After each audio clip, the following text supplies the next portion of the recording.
안녕하십니까. 이어서 경남 소식입니다. 3.15 이거 59주년 기념식에 참석한 이낙연 국무총리가 창원 민주주의 전당 건립과 관련해 합리적 기준을 만들겠다고 말했습니다. 이 총리는 기념사에서 민주주의 전당 건립은 다른 지자체가 추진하는 같은 취지의 사업들이 있어 지자체들과 협의해 건립에 필요한 합리적인 기준을 만들겠다고 밝혔습니다. 창원 민주주의 전당은 사업비 350억 원을 들여 추모광장과 민주광장, 기념관 등을 조성하는 사업으로 지난달 건립추진위원회가 발족했습니다. 4.3 국회의원 보궐선거 자유한국당 공천관리위원회가 통영 고성 후보 여론조사 경선에 대한 이의 신청을 기각했습니다. 공관위는 통영 고성 공천 신청자들이 제기한 이의 신청을 심의한 결과 기각하기로 했다며 정치신인 가산점 반영 없이도 정점식 후보가 1위로 결정됐다고 밝혔습니다. 지난 11일 한국당 여론조사 경선에서 탈락한 김동진, 서필원 예비후보는 결과를 받아들일 수 없다며 이의 신청을 했습니다. 경상남도 선거관리위원회가 다음 달 3일 치러지는 국회의원 보궐선거와 관련해 내일부터 19일까지 사흘 동안 선거인명부 열람과 이의 신청을 받습니다. 선거인명부는 휴일과 상관없이 이 기간 동안 오전 9시부터 오후 6시까지 구청이나 시청, 군청에 방문하거나 홈페이지를 통해서도 확인할 수 있습니다. 선거인명부에 누락되거나 잘못 표기된 것이 확인되면 이의를 신청할 수 있습니다. 대우조선의 자금 압박 원인 중 하나였던 손안골 드릴십 문제가 3년 만에 해결됐습니다.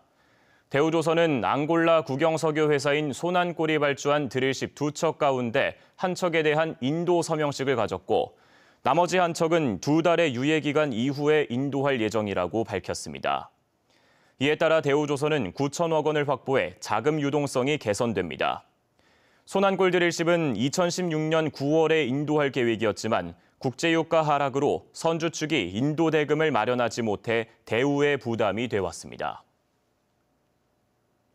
최근 조선 경기 회복세에 인력 부족을 겪고 있는 거제 지역에 정부가 직업 훈련을 받는 구직자들에게 월 100만 원씩을 지원하기로 했습니다. 고용노동부는 지난 14일 올해 첫 고용정책심의회를 통해 이 같은 내용을 담은 조선업 특별고용 지원 방안을 논의했다고 밝혔습니다. 지난해부터 수주 회복세를 보여 올해 생산량이 30% 가까이 증가한 거제 지역은 협력업체를 중심으로 4천여 명의 인력 부족 현상을 겪고 있습니다. 경남 지역 상인연합회가 전통시장 제로페이 사용 활성화에 참여했습니다. 경남 중소벤처기업청과 경남 상인연합회는 전통시장에서 제로페이 사용에 불편함이 없도록 하는 내용의 업무 협약을 체결했습니다. 경남 상인연합회는 전통시장 제로페이 사용 가맹점 모집과 확산에 주력하고 환전 차익을 노린 온누리 상품권의 부정 유통 근절에도 나서기로 했습니다. 경상남도 특별사법경찰관이 성매매 알선 광고 등을 추적해 경남지방경찰청과 함께 성매매 사범을 검거했습니다. 경상남도는 지난달부터 도내 아파트 단지와 학원가 등에 무분별하게 살포되는 성매매 알선 광고에 대해 내사를 벌이고 지난 13일 경찰과 공조해 성매매 알선을 한 혐의로 38살 A씨를 검거했다고 밝혔습니다. 경상남도는 청소년 금지 고용업소와 불건전 전화 서비스 광고, 성매매 암시 전화번호 광고 등에 대해 지속적으로 단속할 계획이라고 밝혔습니다. 어젯밤 10시 50분쯤 사천의 한 다가구 주택 1층에서 불이 나 20여 분 만에 꺼졌습니다. 이 불로 건물에 있던 5명이 대피했고 1,500만 원의 재산 피해가 났습니다. 경찰과 소방당국은 정확한 화재 원인을 조사하고 있습니다.